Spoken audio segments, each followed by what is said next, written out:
இந்தியாவின் சுதந்திர போராட்டம் அது வெறும் அரசியல் போராட்டம் அல்ல, அது ஒரு பொருளாதார புரட்சி. அந்நாளில் பிரிட்டிஷ் கப்பல்கள் கடல்களை ஆட்சி செய்தன. இந்தியர்கள் தங்கள் நாட்டிலே வணிகத்தில் அடிமைகளாக இருந்தனர்.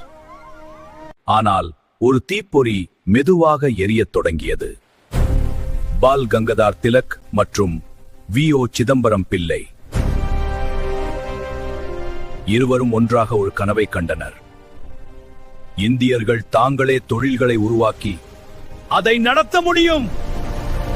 அந்த கனவு ஒரு சவாலாக மாறியது, ஒரு போராட்டமாக வெடித்தது.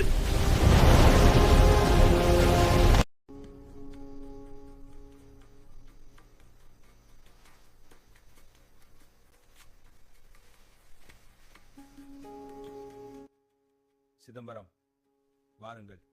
கவிதை மட்டும் போதாது, செயல்தான் வேண்டும். நாம் ஒரு கப்பல் நிறுவனம் ஆரம்பிக்கிறோம்.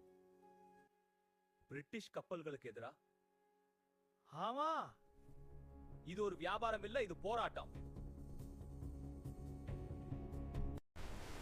இந்த கடல் நமக்கு சொந்தம். ஆனால் கப்பல் மட்டும் ஏன் அவர்களுடையது?